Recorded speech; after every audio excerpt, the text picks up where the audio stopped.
Welcome to the third ever Golang Estonia meetup, which takes place online, as you have realized by now.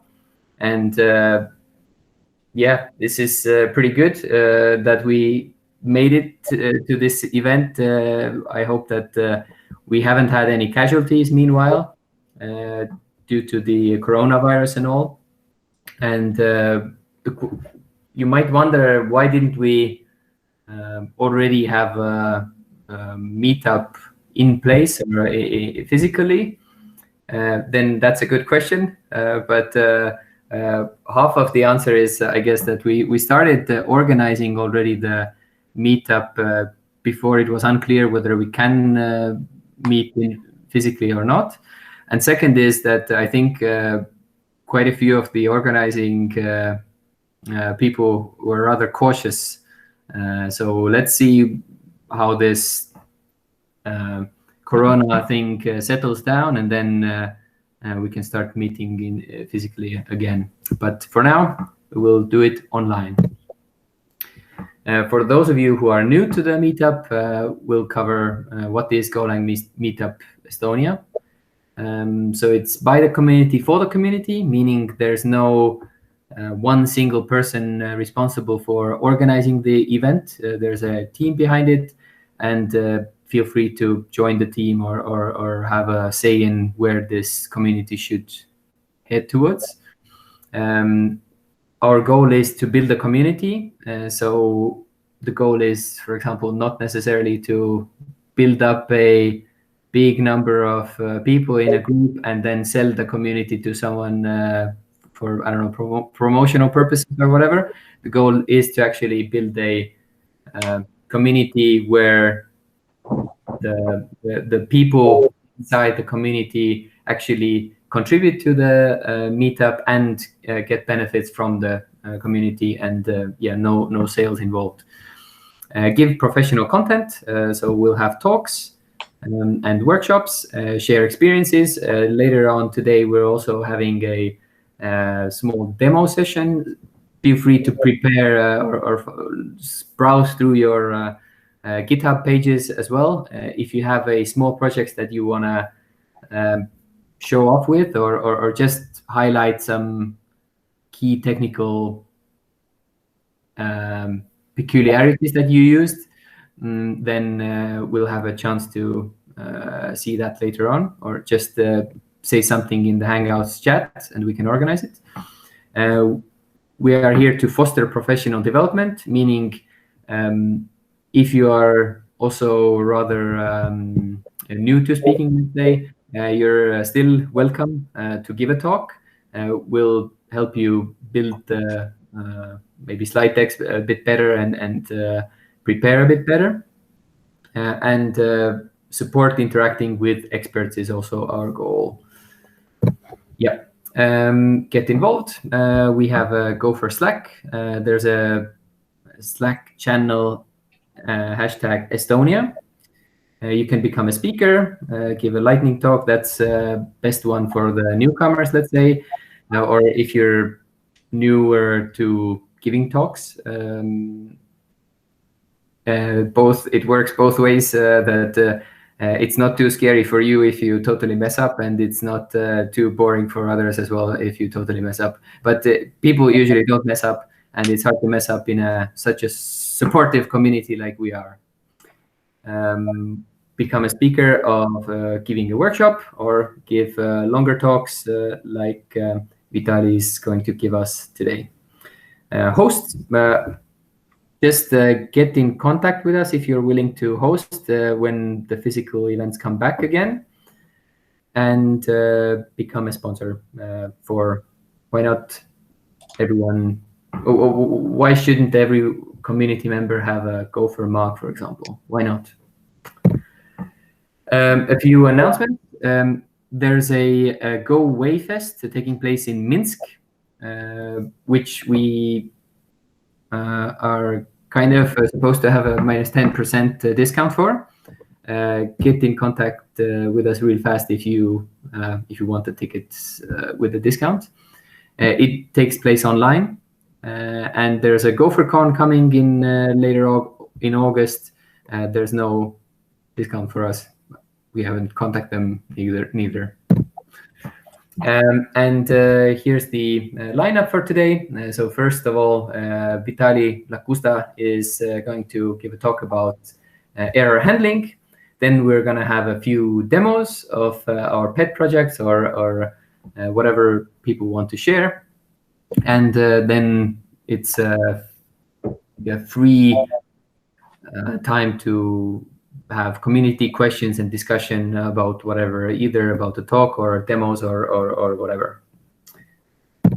And that's it from my side, from the introduction. So I'll hand it over to Vitalii. Yeah. Hi, everyone. Let me first try to share my slide to make sure everything works. Just 1 second. All right. Okay. Please shout out if you see my slides. Yay! Yeah. Okay. Great. Yeah. Basically, yeah. For those who don't know, I'm Vitalii. I work in Starship Technologies. We have robots that deliver food and groceries. And in our company, we use Go for our backend services. So I was lucky to had a chance and have a chance to work with Go. And basically, this is sort of my personal, based on my personal experience, a holistic view on error handling in Go. And I tried to make it this talk approachable for both people who are new to Go and those who are in Go for a while, because in the end of my talk, I also present some of the new Go patterns that were introduced in Go 1.13. And they're mostly about Go error wrapping and unwrapping. So let's get started. Basically, yeah, first of all, I will share the slides. And these are, first of all, my recommended articles on Go error handling. They're very good. And if you sort of, after my talk, you want to learn further, these are definitely the articles that I would recommend. So let's first talk about why do we need error handling in the first place in any programming language, in any program. So we want to invoke some other alternative business logic. For example, when error happens, right? We want to gracefully handle errors. Maybe it means retrying it again, or maybe it means doing absolutely alternative path or something else. We also want to discover errors before our users report it to us. And we want to give also the correct feedback on the error to the user or client. So for example, if you build an API server, then it's responding with 404 when it's appropriate and not 500 for everything. We always know how annoying it is when there's some API which always responds 500 without any meaningful error information. We also want to debug effectively. So whenever the error happens and it's reported to us, by any means, we sift through logs and or any other tools, and we want to get to the root cause of error ASAP. Also, we would like to get vital statistics of errors fast. So things like, when was the error first seen? When was it last seen? How many users does it affect? In which release or build this error first happened? And for example, does it happen only in sandbox or in production? So these are just maybe few of the reasons why we need error handling. And let's think about what tools we have related to error handling. Of course, we have our favorite logs, which goes to our standard output and standard error. And we can then analyze logs through usual tools like Linux tools like grep or tail or less, or maybe more sophisticated tools like query tools like Databricks or other things that help you query logs. But we also have today things like error tracking software, if you use it in your company, things like Sentry or Rollbar, which are actually very useful for error statistics and to the error discoverability, right? They help us to understand the frequency of errors first seen, when the error was first seen, when it was last seen, all those important statistics. And we actually also have Slack or any other comms tools that you might use. And Slack or those things, they help in particularly to see errors as they happen in real time. So for example, well, in my personal experience, when we deploy some service to production, well, it was all days when we had to log into the logbox and tail the error, standard error output to see if any errors happen. Nowadays, if any errors happen after you deploy, you can immediately see it in Slack, for example. We also have things like distributed tracing. So regarding now, when we think about error handling, and if we have microservices, we have to think of the full chain of microservices, direct calls, and side effects related to this error. So yeah, first step of this talk is add the trace ID to your errors and logs in case you have microservices, and add distributed tracing in case you don't have that. That will help you to trace all the chain of calls from the first microservices that started the transaction to the very last, to the subsequent ones. And it will help you debug the error much, much faster. And yeah, I included some keywords in case you're not familiar with those topics, like Jaeger tracing, which actually was built in Go initially by Uber, I think. Open tracing, open telemetry are the standards that followed. We also have things for error handling as metrics monitoring. So things like if we have some errors in our API, we want to see it in our Grafana, for example. And we might also want to set up some alerting rules for errors. For example, if we get too many 500 errors, we want to get the alert and potentially be, well, it can be escalated through other tools like Djinni, or you can be called to, you can receive a call, etc. So yeah, this is an example of, in our company, Starship, we use Sentry. So you can see on the left, oops, sorry. Yeah, you can see on the left, here is the statistics of one error. This is just a screenshot from one of the errors. And what we can see here, we can see the frequency of errors in the last 24 hours. We can also see the frequency in the last 30 days.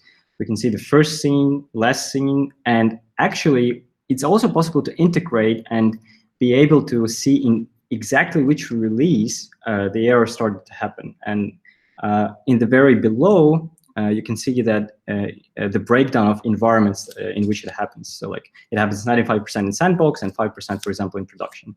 Other things that we include, for example, in Starship is how many users it affected and actually which users it affected. And it's very valuable because sometimes there can be, let's say, 1,000 errors, but only for one user, or 5,000 errors for a lot many users than one. And we can see it immediately through Sentry. But again, not advertising Sentry by any means. It's actually open source. You can host it yourself, or you can use other tracking software like Rollbar, for example. Another important topic about discoverability of errors is, for example, how fast you're able to see that. And for that, the Slack integrations are very useful. As you can see, this is again just a screenshot I made today from our Slack, where, yeah, whenever error happens, I can see it in Slack immediately. And that's actually very, very valuable, because actually, if we think about the topic of error noise, the discoverability of errors as fast as possible is the key to reducing the error noise, because the faster you're able to discover the error, and potentially it's like, right after the deploy or right after the error is first seen, you can manage it much more quickly than if you discover it 3 months later. Because if you discover it right now, you can understand in which release it happened, in which commit it happened, for example, even. And you can debug it much, much faster. So let's think about other considerations when handling errors. So we have things like, okay, how do we format our logs? So logging errors is a big part of error handling. And well, in my experience, we use the JSON formatting, and it's a good start. You can check out, for example, this Uber Go Zap library for JSON formatted logs. But whatever format you use, the good rule of thumb is that your logs should be searchable fast. So make sure you have some way to add a structured key value information to logs. And you can search by them fast. no matter if you use some native Linux tools like grep or anything else, or you use some more advanced things to query that, like Databricks or anything that you have. So this is very important. And another things that we should consider while handling errors is which layer should log and report the error. And this is an interesting topic because, well, what happens sometimes is that we duplicate one error, for example, that it can be reported 3 or 4 times. A good rule of thumb is that, let's say, if you have different invocation points for your program, let's say you have an API, you have CLI, you might have a worker or a cron job, but then you have some, let's say, usually it's called service layer, where you actually fulfill the use case, whatever it is, like get the user information or save something. And this service layer is exactly the good part to put the error handling and especially the logging and reporting in. Because no matter then either you use the API on top of that or CLI or anything else, you'll make sure that you have that logging and error reporting in place, and you don't have to repeat yourself. And now again, in some cases, you might want to repeat yourself. Like in API layer case, you might want to report additionally, including some API related information, like all the request headers, etc. But generally, it's good to keep it in the place where you know that whether you use different invocation points, you will still have this reporting. Now, another interesting case is propagating trace IDs into logs. The trace IDs is the jargon used from distributed tracing. It's basically this single ID that will connect this single, so to speak, transaction through different microservices. And that's where structured logs is, where to have structured logs is very important, because then you can search by this trace ID and you can get all the logs, including all the errors related to some transaction or some use case. Now, regarding the error noise, what do we do when we have, what do we do when we have too many errors in the service? Well, as I mentioned in the previous slide on Sentry and fast discovery of errors, like try to, one good way to reduce the error noise is to discover it as fast as possible. Another way, and I would say this, like pragmatic approaches, like of course we have some errors that happen and we don't have right now priority to deal with them. So one good rule of thumb is actually to downgrade the severity of error to warning. So everybody knows that, you know, every log library has different severity levels, like info, warning, error, fatal, etc. So try to downgrade to warning if you will not handle this error immediately, because probably it's not very important for you if you ignore it for months. But by reducing the error noise, you will be much more sensitive, and you will improve signal for errors that are really important for you. So try to avoid the situation where you ignore the errors. If you ignore the errors, then downgrade to this error to warning. Regarding the duplication, I think we discussed it. Try to keep your error reporting and logging in one place. So this was the part where kind of we talked generally about error handling and some of the things that, like, holistically you want to keep in mind when you handle errors, because at the end of the day, it's more than about how you handle errors in code. It's also about how you report it in, in Sentry, how you discover that, etc. But now, given all of that, let's see how we can implement some of those things that I discussed right now in Go specifically. And I try to make this talk approachable to people who have basically almost had no experience with Go before and don't know how errors look in Go. So first thing to keep in mind is that errors are values in Go. So you never, well, 99.99% you never sort of throw. There is equivalent to throwing an error in Go, which is panicking, but that's like 0.0001% case when you need to do that. So I would say, think about errors as values, and in Go, the errors are not thrown, they are just returned from functions, from methods, and you just handle them as values. So there's this one sort of native from standard library, the symbol that you should know. It's called error, and it's a simple interface that just has a method error. which returns string. So, and usually the good rule of thumb is that if you have some method or function that returns an error, you return it as a second argument, as we will see, of this error interface. So let's look at one trivial implementation of error. This is actually part of the standard library. It's called error string. And by the way, it's not exported. You cannot directly access this symbol, but this is how one error interface is implemented. You simply have type error string, which contains a string, and then it implements the error interface by implementing the error function, error method, basically. And then it returns the string. So this is the error string. Okay, let's move further. So now, how can we create new errors? So the standard library errors package has the new, which actually returns the error interface, but internally it actually returns the instance of error string, and then just passes in the text whatever you include in the argument.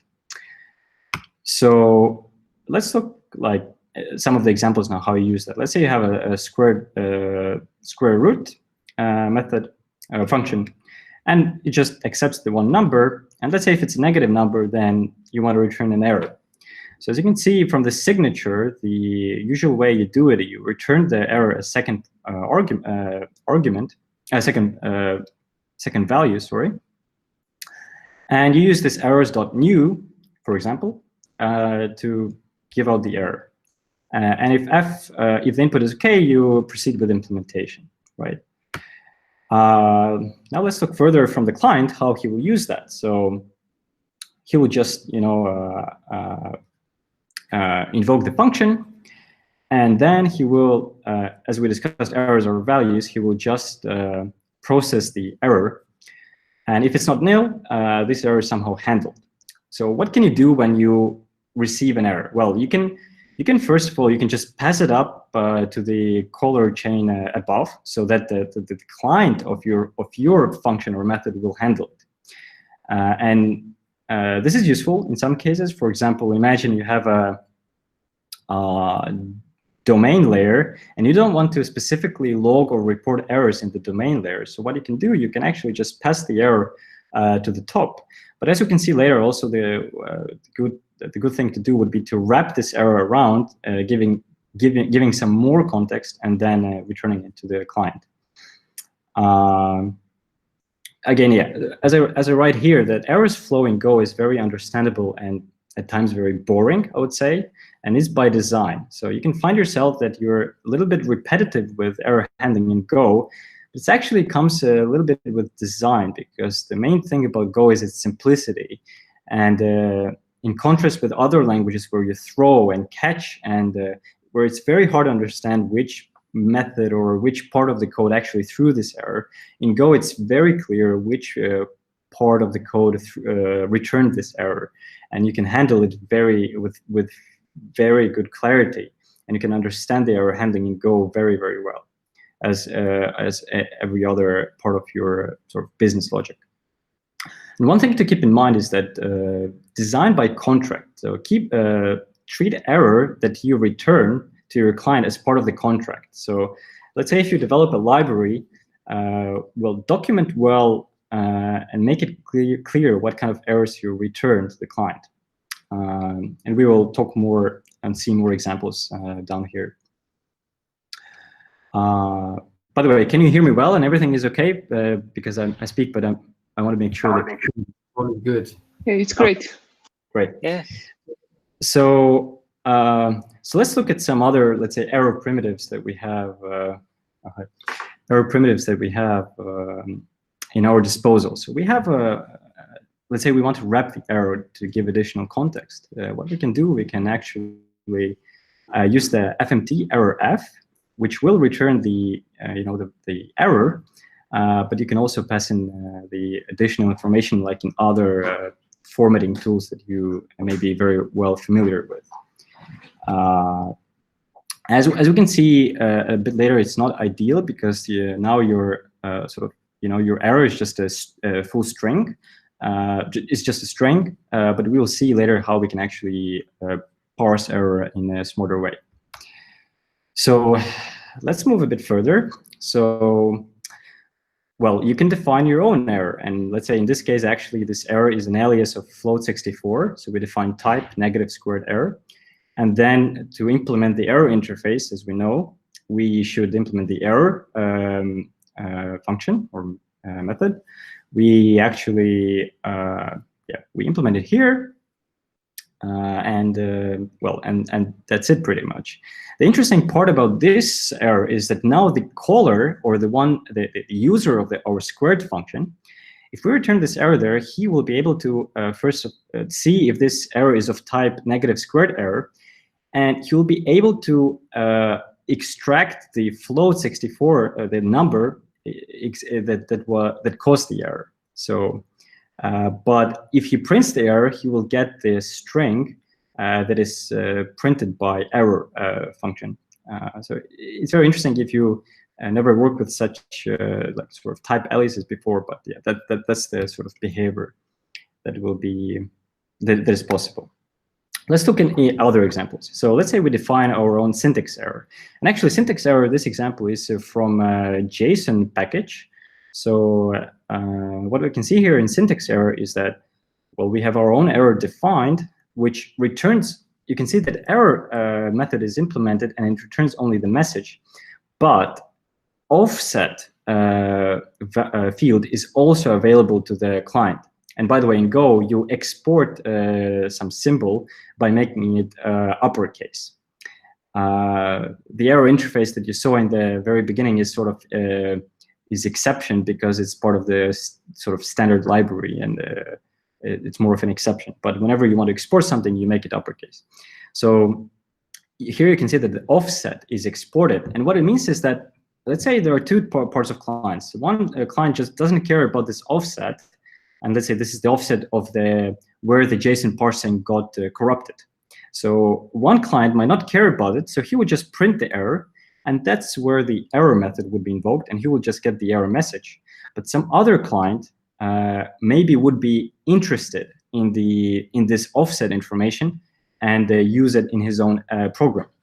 So this is actually an example. So let's say we do the decode method that returns an error, and based on documentation of the package, we know that the error it returns might be the syntax error. So we assert for that and check if it's a syntax error. In case it is syntax error, we know that we have the access to this offset field. And you can see it's used here in as error, which stands for syntax error .offset. So we can actually use that in our application to get additional information on errors. And then let's say we handle the error by giving returning it back, but with more context. Okay. Let's move further with one more example from the standard library package net. It has its own error defined, and you can see that it embeds the error interface, which means that this error interface defined in net should also implement the standard error interface. And it also has additional two methods, timeout and temporary. The timeout tells the client, is this net error temporary or not? The timeout says, is it a timeout? And temporary, it says, is this error temporary? And you might want to retry to see if you will succeed later.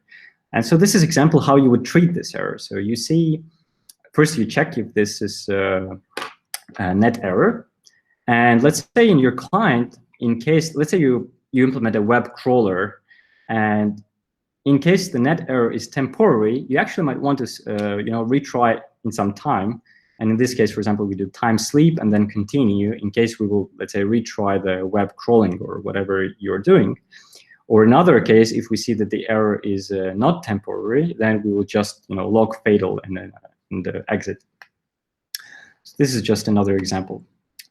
Let's look at one more example. So this is the case when, let's say, how you would handle the errors in your API layer. So let's say we can define actually our own app error. And let's say it has three fields, which is error, message, and code. And what would you normally do? You would want to report a simple message to the user and maybe the correct HTTP code, but you don't want to expose your full internal error and flush it when your user accesses your page. So the way you can do it is, let's say here we defined our app handler, which can handle the request. And here we implement the serve HTTP method. And what we can do, you can see here, there is a line c.errorf, which basically reports the error to the developer. Let's say it logs to the standard error, maybe it reports to Sentry, but then to the user, it just reports the message of the error and the code. And the code might be 500 or 404, for example. And let's actually look at the example of one handler on how you can sort of cook up these errors. So one example is, let's say you fetch something from your data store and it fails. So you might think that, okay, the record is not found. And then you would return the actual error that is happening, that happened from in database. Also a simple message like record not found and 404. And the beauty of this is that, again, the developer will get the full error, the user will get just the record not found and 404, and this is all it's supposed he or she is supposed to get. In case, let's say, when you render the page and it's not rendered for some reason, then it's, let's say, 500 and can display record and the error. So yeah, these were just simple examples for those who never experienced error handling in Go. But let's move further and see some other interesting considerations regarding error handling. So first thing you will catch yourself is, error logging or reporting duplication. So what you can do is, let's say you have some function, as we can see on the left, and let's say what you usually will do, you will have some code, and then you will check if error is not nil. Then you will, let's say, log error or report it to Sentry or whatever you do, and then you return error. And let's say then you have some other function in some other place that uses this sum function. And then again, this sum function gives error. And if it's not nil, again, you log the error, you report the error, and then you return the error.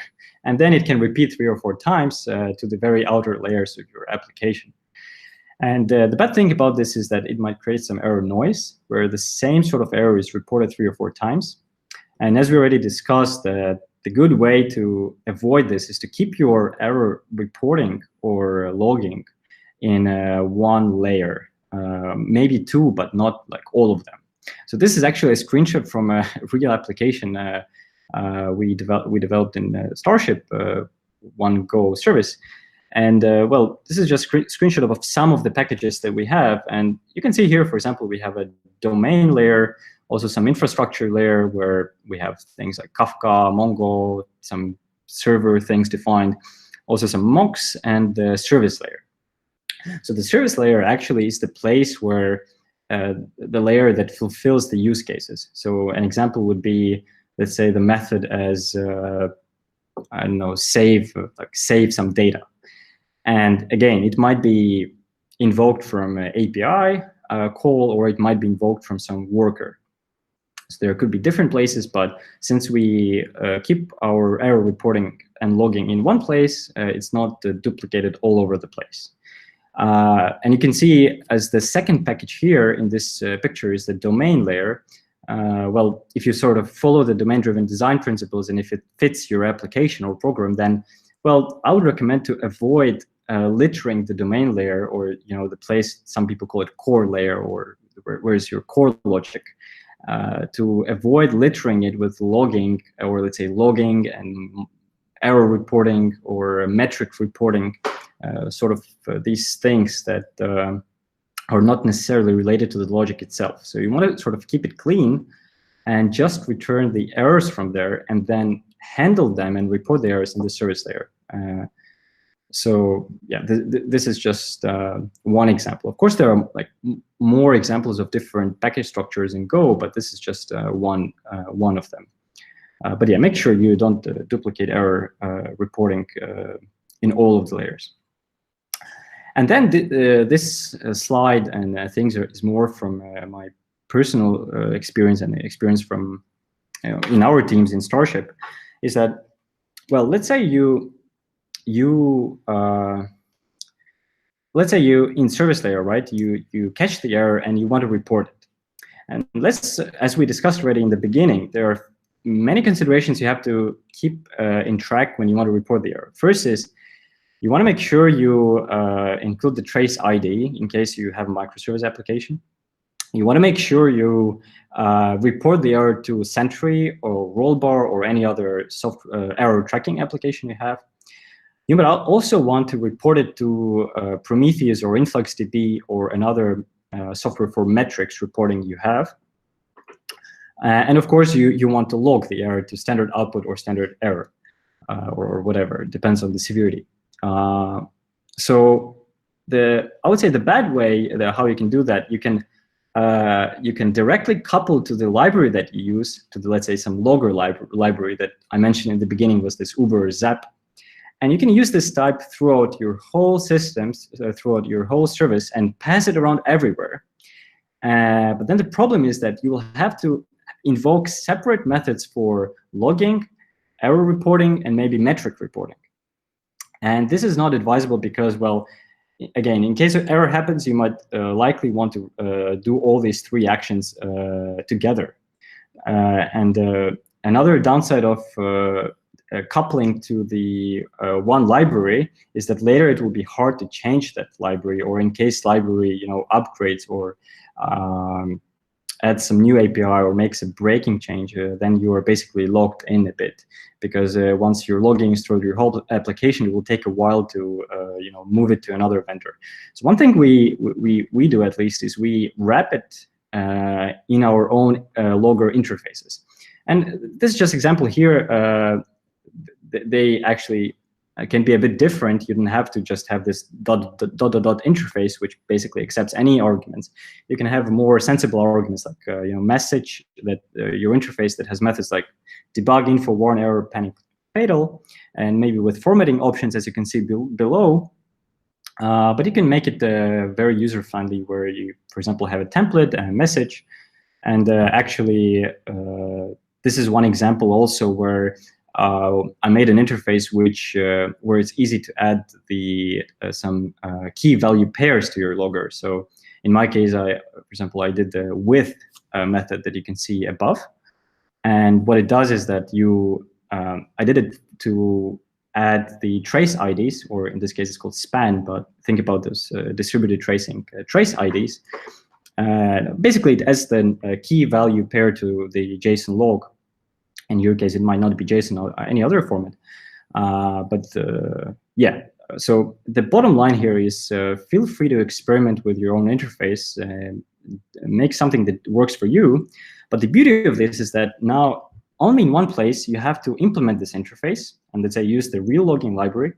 But you can also add functionality. Let's say if I go to the slide here, I have an error method here. So for the error method, for example, I can overload it, and I can add additional functionality like reporting to Sentry or to this error tracking software, and also maybe report it through metric. And I can have all those three actions like error logging, reporting in one place. And it's very easy to change it because I only have to change it in one place. And all my service layer will just use my interface, which is very stable because it's controlled by me. So again, this is sort of this holistic view based on my personal experience. At the end of the talk, I'll be actually very eager to hear your kind of ways of tackling errors and doing these things.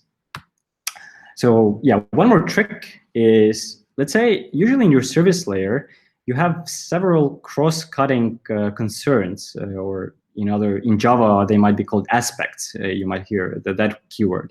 But those are basically the things that you want to have as a dependency or as a functionality in your service layer, because they're commonly used and they're sort of not related to the domain logic specifically or to any use case. For example, things like, again, logging, things like maybe collecting metrics, or maybe even things like getting the current time.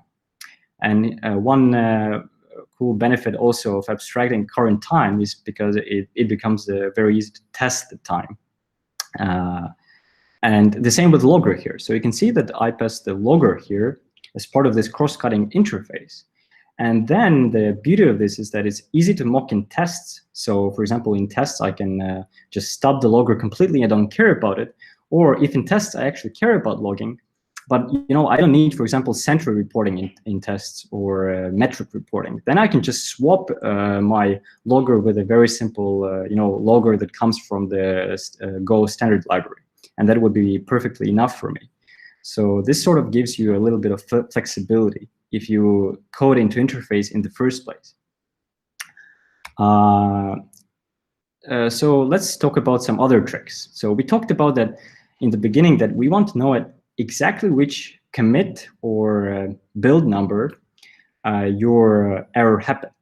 So one way to do that is that, well, first of all, you can actually embed this information into your binary. So the above in the above image here, you can see an excerpt from the Docker file, and you can see that, well, let's say we get the git commit and the build number. In this case, build number, I think, is Jenkins build number or something. And you can actually, while building the Go binary, you can pass them in. And then in below, you can see the main.go function. And you can see those two variables, commit hash and build number. And those commit hash and build number, they will be the values from my binary build will be injected into those. And I will basically have them in my main, and then I can pass them into my application. And again, yeah, this is the real screenshot I made today from my Docker file build, from the Docker file build from our service, one of our services in Starship, and the main function. So this is very useful for debugging. And then you can, again, include this commit or build number information into any error reporting application that you might want to use. So for example, we actually include the build number and commit hash into Sentry as well. And some other things like Kafka messages. So whenever we send Kafka message, we include the commit hash and build number for debugging purposes. So later we know exactly which build or which commit sort of send this message. So now let's talk more about how we handle errors across layers before Go 1.13. So yeah, sometimes we want to compare an error to known what's called sentinel value to see if a specific error has occurred. And well, this might look like you define the sentinel value, which is like error not found, and then in your client where you use some functionality, you just compare it to that. The problem with this approach is that once you wrap this error with some more additional information, you sort of lose this pure string not found, and it's very hard to make those comparisons. So one way to go around that is that before Go 1.13, you would define your own error type, and then you would actually first check, okay, is it the query error, and then you would actually check the wrapped error and check if it's the error permission, stuff like that. Because yeah, as you can see on the very first part of this picture, is that if we just wrap the error with some additional text, we will lose the information. So how do we do that in Go, starting from Go 1.13? Well, it actually gives us the unwrap method, which enables us to get the the previous error that happened in the chain call, and also it presents us in the errors package the is method. So now instead of checking if error equals error not found, we actually check if errors is error not found. And let's look at one more example. So there's one more method called errors as. Errors as actually checks if error is of a certain type. Now you can think of like what is specifically interesting about these methods. Well, the thing is that you can see that before you had to do this very advanced comparison. You had to first check if the your error is a query error, and than if the error is a permission. But after Go 1.13, the is method actually will check recursively down your, in your it will check recursively all the errors wrapped to check if it equals to the value error permission. So for example, if let's say you have a domain layer where you just returned error permission, but then you have another layer which wraps this error, and then in the outermost layer, you don't have to sort of do those complicated checks as you can see on the first part. You can just do if errors is and then error permission, and that's a very useful because you can invoke different business logic and you can know deterministically that this error is of this type or any other error wrapped beneath that. And the same equivalent goes with errors.s. So one more example now about wrapping errors. So again, before Go 1.13, when you wrap the error, you just say, let's say, I don't know, decompress error and then provide some values. And you can see here we use %v. It's for verb sending for values, value. But after Go 1.13, there was introduced a new verb in formatting called %w. And what it does actually, this FMT error f now, it will create a new error that will wrap the error that we see here. So again, here we read that if error is not equals to nil, then we return an error which sort of wraps the error. And if the client will call the unwrap on that, then he will get the original error. So basically, the client has a more control on the full error, sort of all the errors that happened before that. And then the client again can use simple methods as errors.is or errors.as to check for exactly which error or error type happened. And this is very, very useful. Again, as on the second slide, and I will share those slides, you can read more about that on one of the original posts about working with errors in Go 1.13. All right, that's it. Now I think it's time for Q&A and maybe some comments. Thanks. Thanks a lot, Vitalii, for the talk. You can hear us all clapping.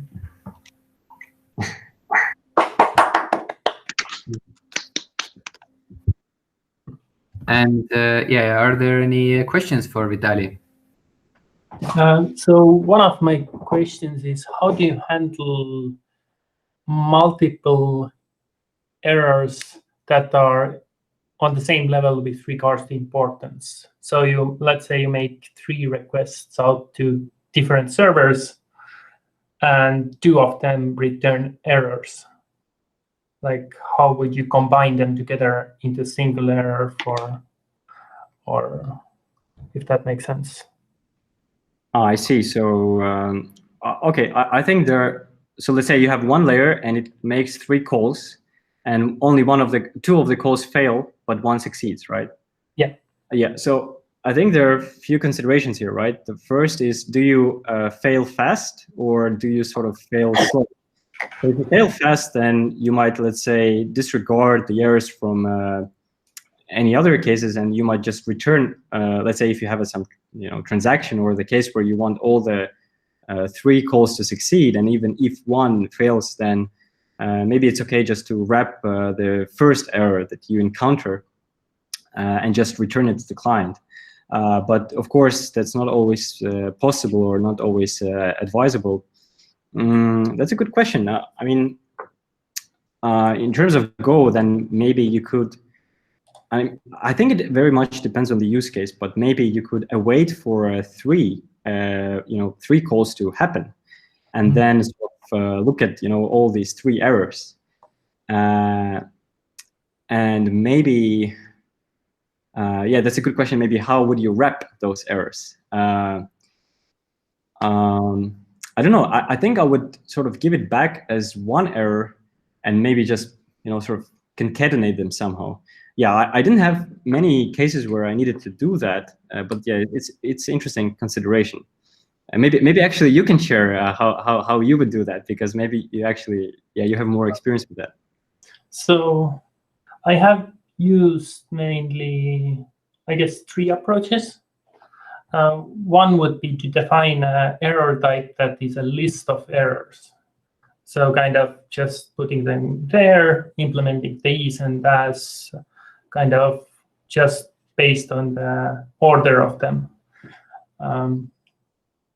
Then, of course, just wrapping them until they're kind of together is one option. However, that kind of, one of the problems I found with this is that it nests them together. However, they are kind of all at the same level. So I guess that in some sense, the error list thing somewhat avoids it.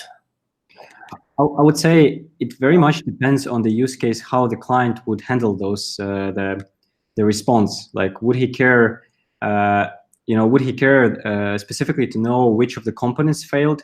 If yes, then definitely I would, as you said, make up my own error type, which would maybe have all the errors defined, and that's how one way to do that. Yeah. Or otherwise, if the client doesn't care, then you can concatenate. So I'm kind of doing distributed systems, which means that I make like 80 concurrent calls to nodes that are of equal value.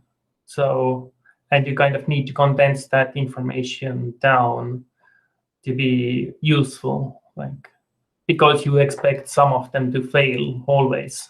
Like, it's just how the internet kind of works.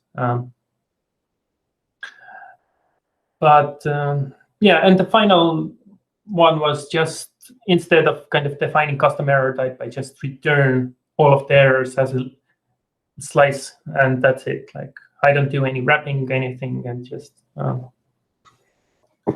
I've even used like non-fatal errors and errors separately. So I have a list of non-fatal errors and a single fatal error kind of as well. Yeah.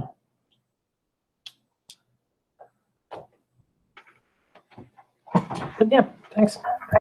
Yeah. Any other questions? Yeah, I was curious, like that. Is there any performance changes on like kind of wrappable errors? You notice that is there any change in performance backtrace?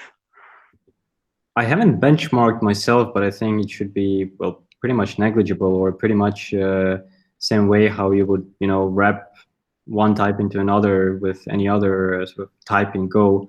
But yeah, I honestly haven't investigated that. But yeah, maybe once you care about nanoseconds, then it might make sense. Well, I have a use case. I have one microservice infrastructure running where it's linked to like 1.1, 1.2 Go is running, and there is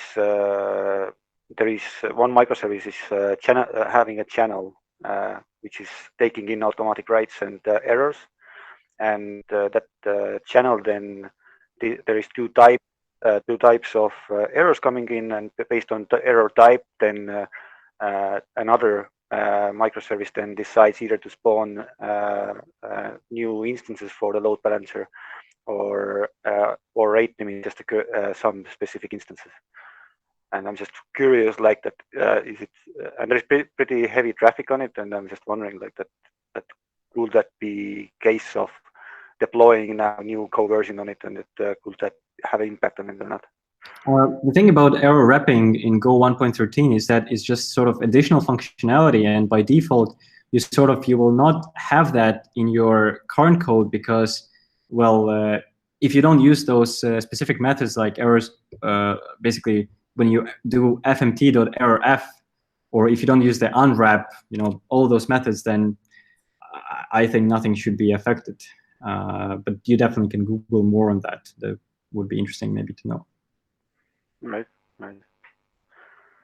With regards to performance, I don't, for getting the stack frame, I think the that is uses less nanoseconds than actually sending a value on the channel itself. So like you might get better performance by just swapping out the channel rather than worrying about the error performance itself. But yeah. Yeah, I think definitely channels is more big as a bigger performance hit. So let's say swapping channels to maybe more like atomic operations would make more sense in case you're very concerned about performance rather than doing a worse error handling by not wrapping errors. So because that probably won't give you such a performance hit. Yeah, it makes sense because the importance there is indeed like that the errors are received automatic as atomic writes, and their order is persistent. Okay, so I'll give one more chance for someone not from the organizing team to have a question as well. I have a question. Do you have experience with error frameworks that include stack trace? And what are your thoughts about using stack traces in errors?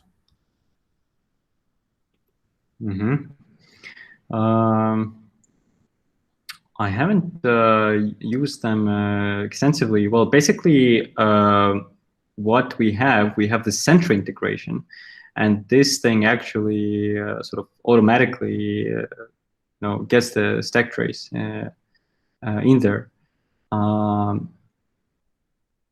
That's a good question. I mean, generally, yeah, if error happens, then I think that the Go is one of the sort of best languages where the stack trace is very well defined. But again, maybe someone here had like sort of, I don't know, more experience to dealing and reporting the stack traces very let's say accurately and etc. But for my case, the Sentry integration was more than enough for that. So Sentry is sort of well, I think inside their library they sort of yeah, deduce the stack trace automatically. So that's already like sort of useful enough in my case. Like I don't understand how Sentry can get the stack trace. I mean, you get the if you bubble up the error through your application, then if it's not collected, then you won't see it. Or Sentry is somehow embedded into your application, or how does it work?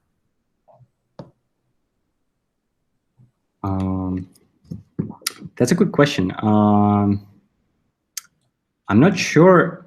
Like, yeah, I won't like try to be smart here and tell you exactly how Sentry does that.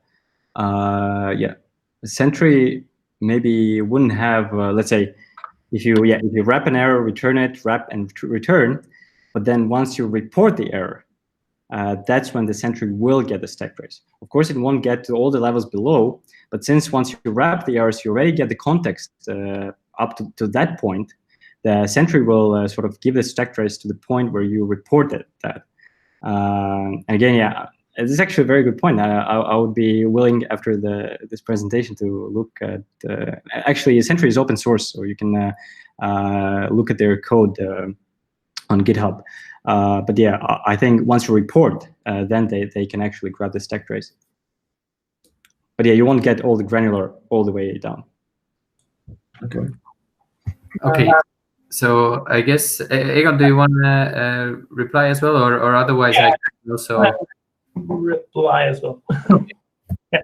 So I've used Jeff Wendling's errors package, which does contain stack traces, and they can be really useful, especially when you have kind of multiple code paths that are merged together into kind of single error, like kind of, but there's a slight performance hit from it, not a significant amount, but I do think it's valuable. However, if your errors are properly named and you kind of, when you wrap them, you name them as well, then I think it's relatively easy to kind of trace them back to the actual location where it happened as well. So yeah. So I understand this. If we would have wrapped the errors properly, then we wouldn't have needed that package. Kind of, yes. Okay. So it's about naming the errors, and when you kind of bubble up the errors, you always add more information into the error.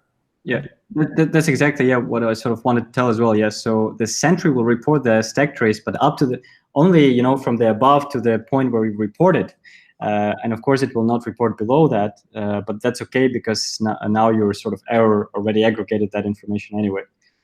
But yeah, maybe using some stack trace libraries would sort of give more info, definitely. But yeah, when there errors do happen, then it can kind of get noisy with regards to the amount of information you're presented. So I guess people have seen the Java stack error traces or like deeply nested, and so yeah. Okay, thank you. Okay, so thanks again to Vitalii for the talk. He just got in contact with us at one point after we've announced that we're really looking for speakers.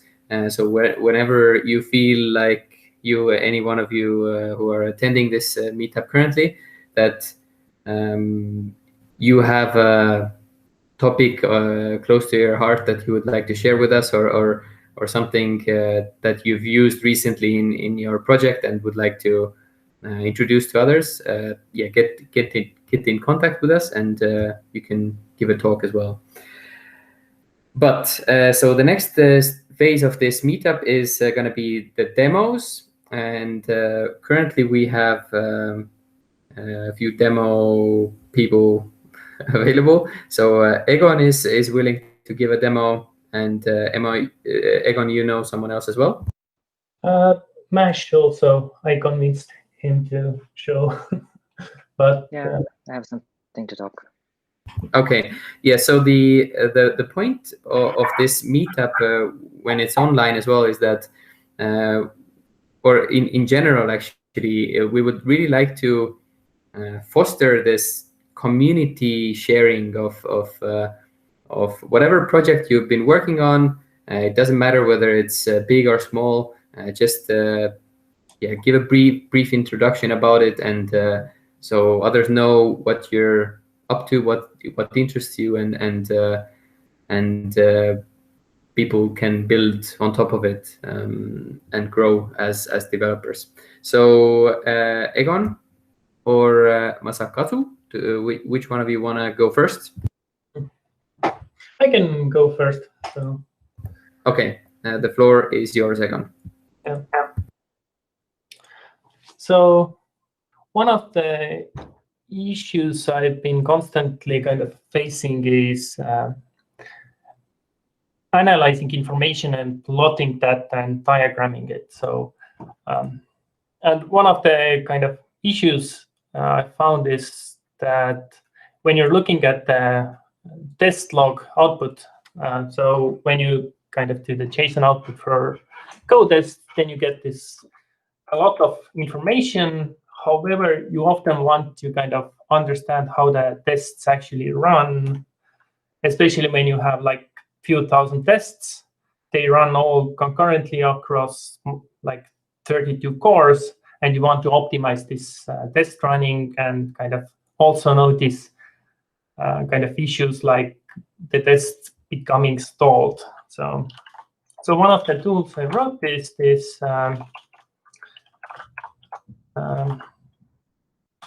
plotting this exact format. So this is the code test output, and kind of when you run it, then and give the JSON test output.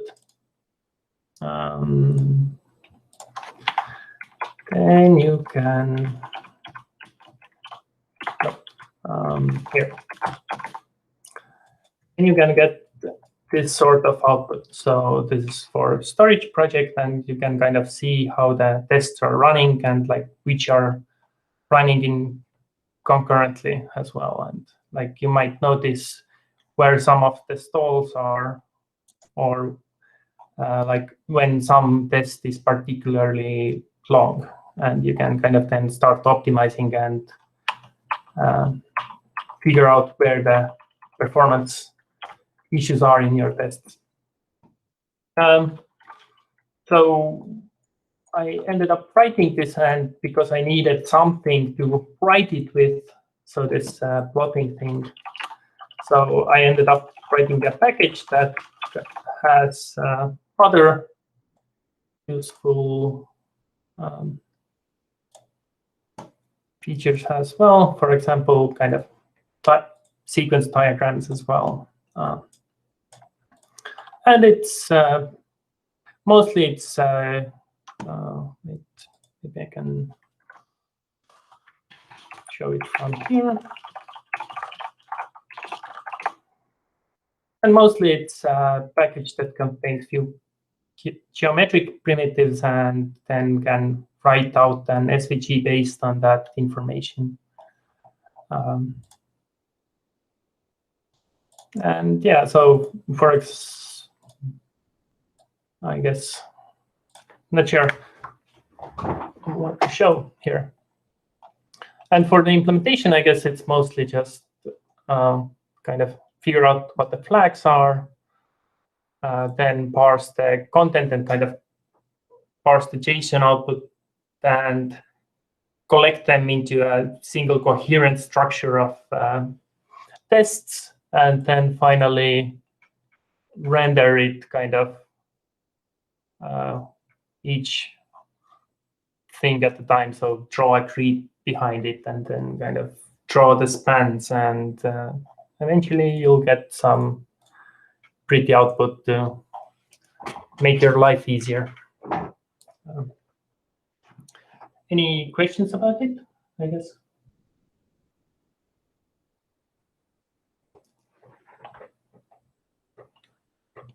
Maybe I have a question regarding the need. Like when did you discover you need this thing specifically? So one of the kind of things is that I want the tests or the whole test suite to run as fast as possible.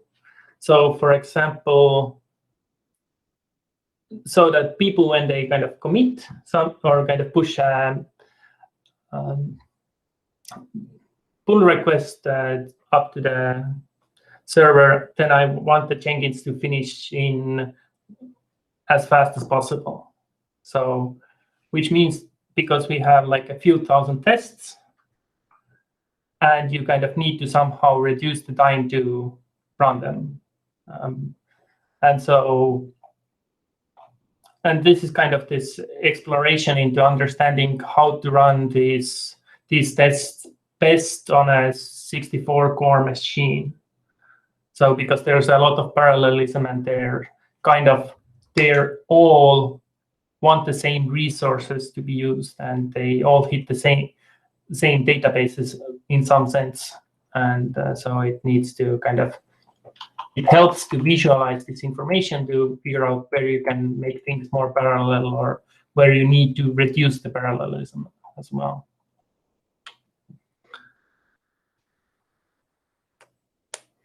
And it's pretty.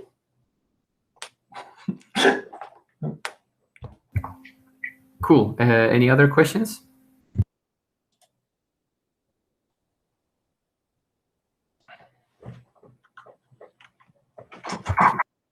Then thanks, Egon, for the small brief demo. And whoever wants to optimize their test running, then yeah, talk to Egon or sorry. And then I'll hand the stage over to Masakazu. I'm sorry, how do you pronounce your name yourself? Yeah, it is Masakazu, but I prefer this nickname Mash.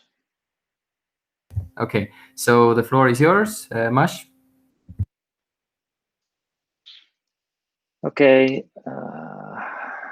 Oh God.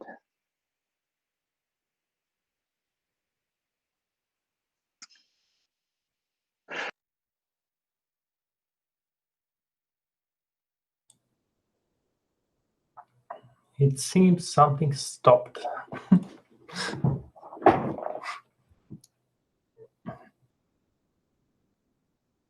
Okay. Sorry, I had to give permissions to Chrome. Yeah. Okay.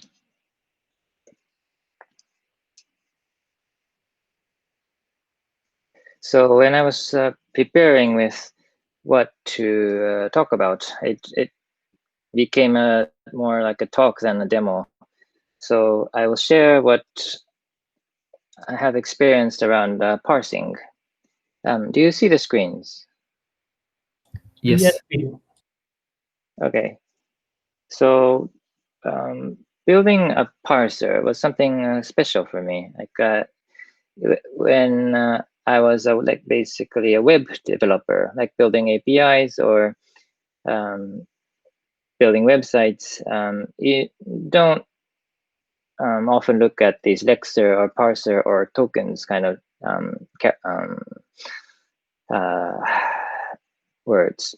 And it sounded like converting text into programs. This is something magical, and it's something advanced and too difficult for me. So I had that kind of feeling.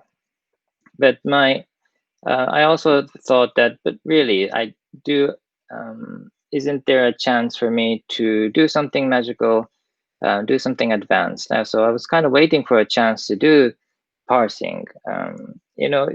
You do like JSON parsing or YAML parsing, but you don't really parse your own format or parse your own parse something new. So the first chance came when I was working on a project. I was building Arduino-based hardware and planning to manufacture it. This is, well, it is a real hardware. It was sold on Amazon. It went pretty well after all, but when I was building it, I needed a way to, the first chance came in. So what it is, a Wi-Fi connected device, and it connects to your home Wi-Fi.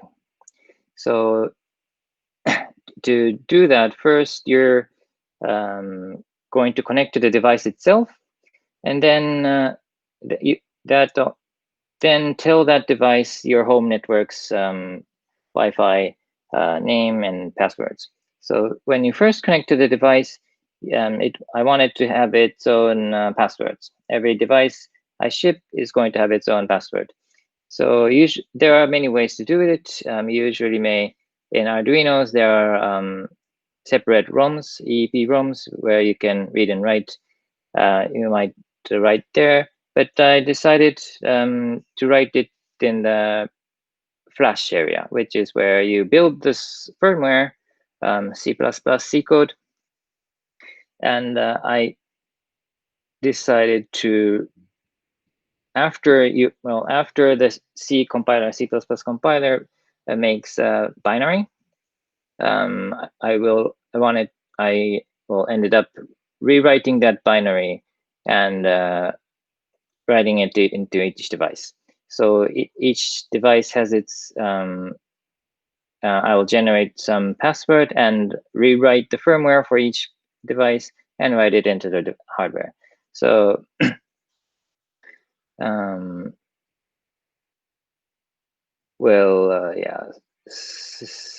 this program needed to run on a Windows computer because in the factory, they only have Windows computers, or they only know how to use Windows computers. But I wanted to write the program itself on a Mac. So this sounded like a Go problem to me. Like when you see okay,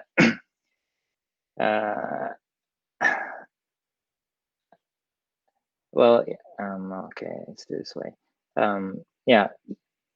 The ability to build the Windows binary on a Mac was one of the features that I remembered, and this kind of condition sounded like this might be a problem that I want to use Go for.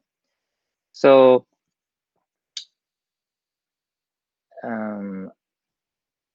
the firmware, once it is built, it is the Arduino compiler builds the firmware into this Intel hex format. It is a text file basically that delivers binary data that is written into the microcontroller. So the text file looks like this.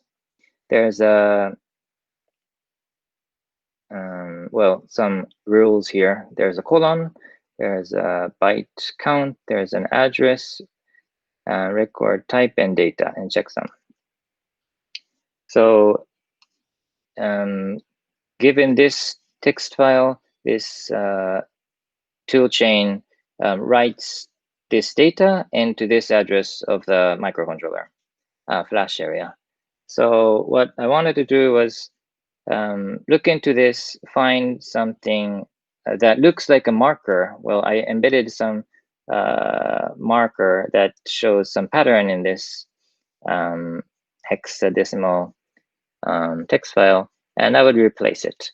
But because of this format, when this pattern, pattern of the password becomes near to the corner or near to the checksum, it would overlap and go into the next row.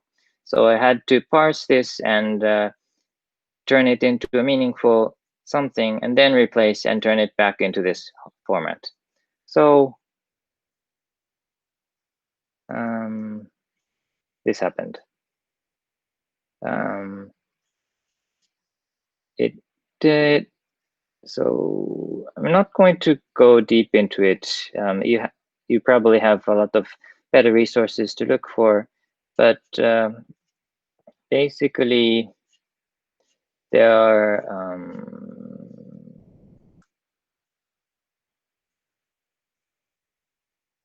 first the start code, byte count, address, record type, data, checksum maps to these places. First, the thing called Lexer gets some input as string and turns it into these field types that I call. Then these are just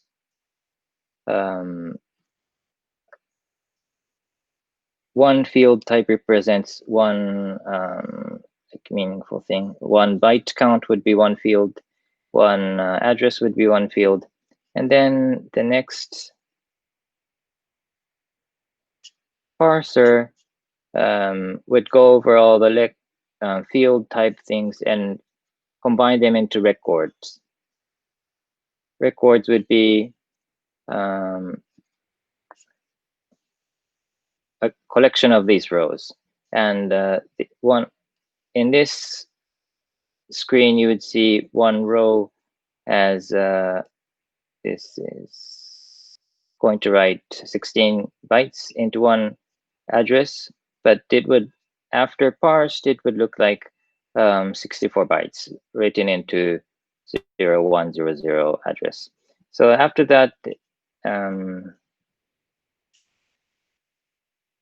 when this thing is parsed, it has an address and byte count and data, and you can mess with this data and then format into the Intel hex format. And this worked pretty well. So next chance came in when we had a project using Djinni. Dropbox Djinni is right now in an archive state, but anyway, at that time it was active, and it is a pretty interesting thing. So Djinni has its own language, or IDL, it's interface description file, and it is meant to okay, let's just read it. Generating cross-language type declarations interface filings. It is for smartphone development, basically. You have one set of this Djinni IDL, and it generates Objective-C and Java and C++ code to connect those layers in a fluent way.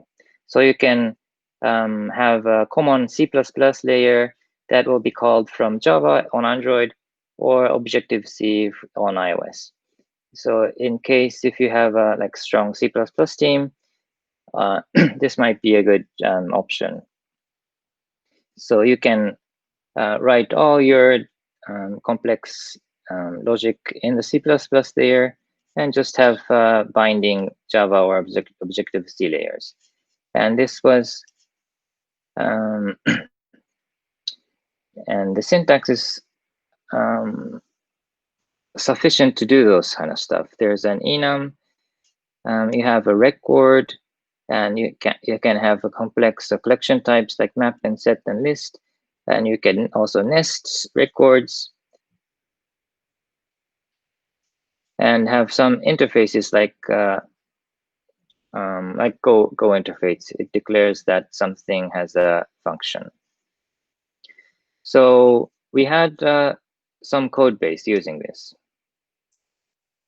And well, yeah, when you have some input Djinni file, when you run the software, it generates these kind of binding files, and you may write in the C++ layer and call it from Java or Objective-C, or you can do vice versa. So the problem with Djinni was that it has been archived, and but we were in this project, we were using it heavily and wanted one more feature. I don't recall what was it, but yeah, anyway, I wanted to extend it in a little bit, but it was also written in Scala. I didn't want to really learn a new language for this small thing. So maybe, well, yeah, there were also a lot of options. Should we not really use this and move on and rewrite everything, or what? So in our case, there was also I chose to parse this Djinni IDL using Go, and so there was luckily already this safety culture GitHub account that I don't know who it is, but had pretty good basic building blocks. It wasn't really implemented at the level I wanted to use it, so I had to extend and write a lot of code, but it was nice to start from. And so I can now go to code. So wait.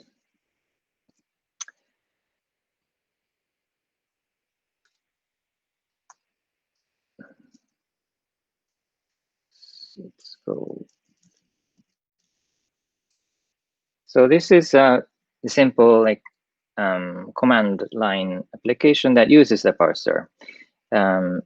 You provide the Djinni file as Djinni file is the thing that you write this language, and you provide it, and the Djinni package parser package will parse it, and you get some information back.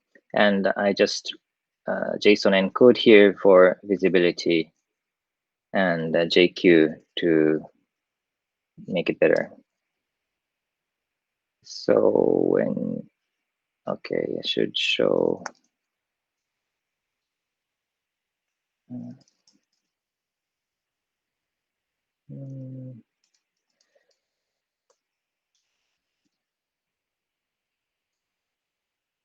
So the input example Djinni looks like this. There's a it's imagine like a history page on your smartphone app or web app. There's a response type has a result and error, which is the result is like a list of history items.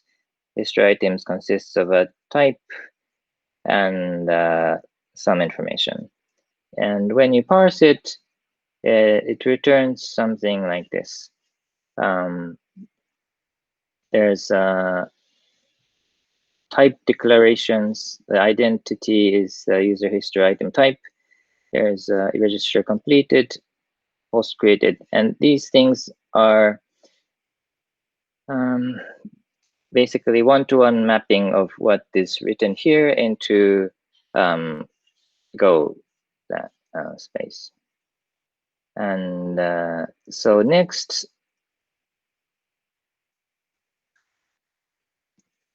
this is just to parse the Djinni format, and wasn't enough to do what I wanted to do, which is to enhance it and add some features.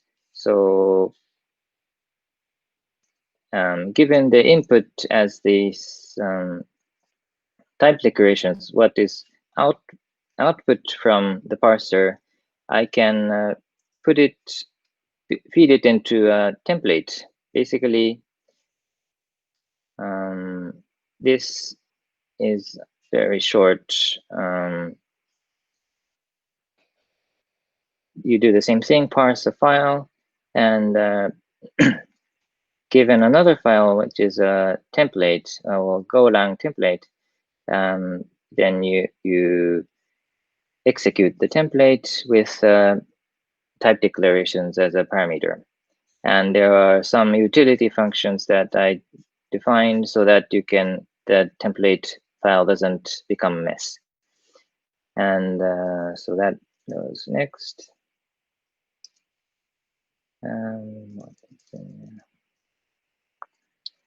So yes, so this is the same file.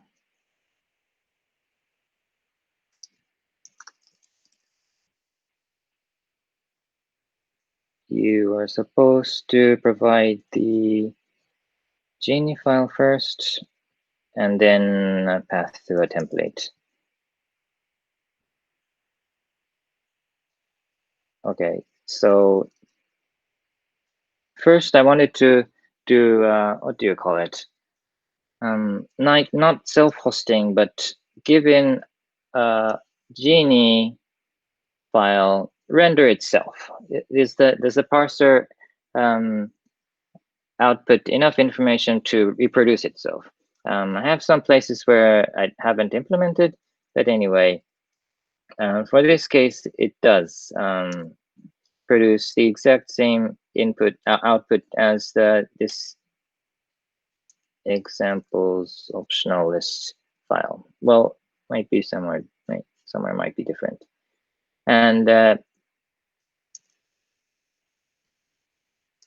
so the template looks like this. Well, it is a Go text template where it ranges over the type declarations and have these places renders some text. And using this, you can basically replicate the whole Djinni thing. Djinni does generate C++ and Java and Objective-C code. Now this template, and you can just write templates that produce Java or Objective-C code. And also, I just was playing with it, and I made Go template. Given that Djinni ideal, you can maybe produce server-side code so that the client side and the server side have same common language, but the language it is written on is different. And in the server, you use Go maybe, and in the client application, you may use Kotlin, Java, and Objective-C. But the source is this Djinni file. So this is what I've done. So the good part about this is that, well, if you look at this Djinni code itself, the Scala code, well, I won't do that, but it is a mess. The parser and code generation separated into two things. It is probably very clean and easy to maintain. No dependency on Scala. I can now generate also Go code. So to wrap up, to learn about lexers or parsers, you probably should not read my code and go to places where you find good code written by professionals. But writing a parser, it is fun. It feels like you're well, doing magic, like you're turning some blob of text into meaningful things, and that's what is makes me happy as a developer. You're in control. Yeah, and writing a parser definitely nice to have in your toolbox. Thank you. I think that's it.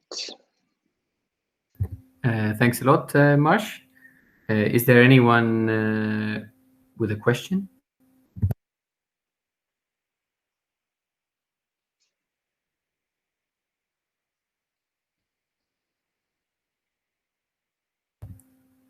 I guess not.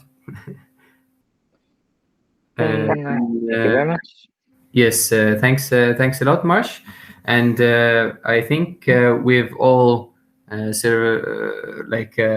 stayed online long enough now. So let us conclude this event. Thanks everyone for coming. Thanks everyone who joined as participants. Thanks everyone for giving the talks. Thanks to the sponsors. I guess, yeah, the organizers were the sponsors this time. And see you next time. We'll be back either online or in physically if the coronavirus is kind of disappear somewhere. But we'll see. Take care and see you next time.